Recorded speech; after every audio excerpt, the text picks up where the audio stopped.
Hi friends, ఎలా ఉన్నారు? అందరూ బాగున్నారా? నేనైతే చాలా బాగున్నాను. మీరు ఎలా ఉన్నారండి? కామెంట్స్లో చెప్పండి. ఈరోజు ఎర్లీ మార్నింగ్ నిన్నేమో ఇడ్లీ పిండి, దోశ పిండి అన్నీ కూడా గ్రైండ్ చేసి పెట్టాను. పొంగిపోతుందని సేఫ్టీగా ఇలా చేవండి పళ్ళెంలో వేసి పెట్టాను. దోశ పిండి ఇంకా కొంతసేపు ఉంటే కిందకు వచ్చేస్తుంది.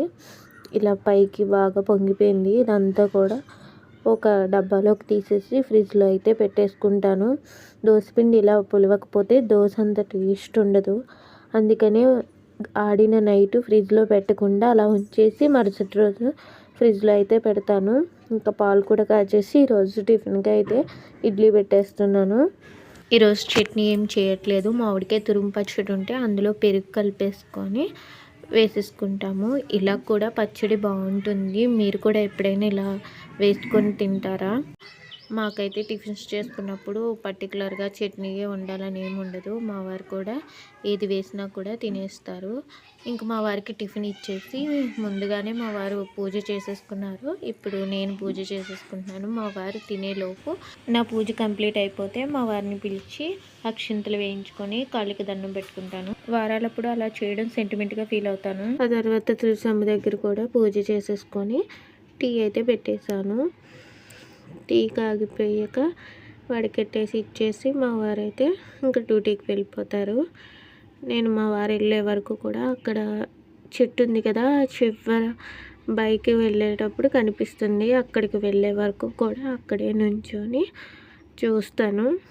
బైక్ వెళ్ళిన తర్వాత అప్పుడు నేనైతే లోపలికి వెళ్ళి ఇంకా ఇడ్లీ పెట్టేసుకొని టిఫిన్ అయితే చేసేస్తున్నాను. టిఫిన్ కంప్లీట్ అయిపోయిన తర్వాత గిన్నెలు అవన్నీ కూడా బయట పెట్టేసుకుంటాను. మా వంటగదిలో అంత ప్లేస్ ఉండదు. మళ్ళీ గిన్నెలు అవి ఉంటే వంట చేయడానికి చిరాగ్గా అనిపిస్తుంది. అందుకని టిఫిన్ గిన్నెలు అన్నీ కూడా బయట పెట్టేసుకొని ఇప్పుడు వంట అయితే స్టార్ట్ చేశాను. ఎర్ర కందిపప్పు వేసి పప్పుచారు అయితే పెడుతున్నాను.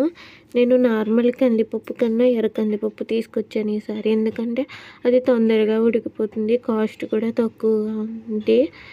అందుకని అది కుక్కర్లో పెట్టిన అవసరం లేదు, కానీ తొందరగా ఉడుకుతుందని ఒక 2 విజిల్స్ కోసం కుక్కర్లో అయితే పెట్టేశాను. ఈలోపు పప్పుచారుకి కావాల్సిన కూరగాయలు అలానే పొటాటో ఫ్రై చేద్దామని అవి కూడా కట్ చేసేసి కూరగాయలు వేసేసి పప్పు ఏమో ఒక గిన్నెలోకి తీసేసి అదే కుక్కర్లో కూరగాయలు వేసేసి ఉడికించేస్తున్నాను. ఒక పక్కేమో పొటాటో ఫ్రై కోసం ఫ్రై చేసేస్తున్నాను. బంగాళదుంప ఫ్రై ఇలాగా మా కాలేజ్లో మా ఫ్రెండ్ అయితే తెచ్చుకునేది. బంగాళదుంపలు ఇలా సన్నగా కట్ చేసేసి ఉల్లిపాయనేమో ఇలా చీరికల్లా కట్ చేసి 2 ఫ్రై అయిపోయిన తర్వాత ఉప్పు, కారం, పసుపు వేసేయడమే. చాలా సింపుల్గా చేసుకోవచ్చు. టేస్ట్ కూడా బాగుంటుందని ఈరోజు అలా చేసి పప్పుచారు పెట్టేసి అన్నం కూడా వార్చేసి గ్యాస్ అది కూడా తుడిచేసుకున్న తర్వాత రూమ్స్ అన్నీ కూడా తుడిచేసుకుంటాను.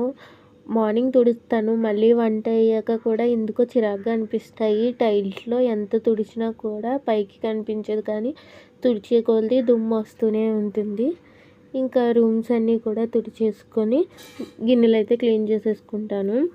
పగిలిపోయిన డబ్బాలు అవి ఉంటే అందులోని ఆకుకూరలు వేసుకుందామని మట్టి అయితే వేయించాను మా వారి చేత.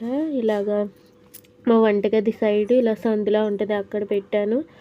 ఇంకా ఇక్కడ కూడా కొన్ని టబ్స్ అవి ఉంటే అందులో కూడా మట్టి వేయించేసి బీర విత్తనాలు అలానే బెండ విత్తనాలు అవి వేసాను. ఆకుకూరలు ఇంట్లో పండించుకుని తినడం హెల్త్కి మంచిది, టేస్ట్ కూడా బాగుంటాయని ఇప్పుడు వర్షాకాలం బాగా వస్తాయని అయితే వేసాను.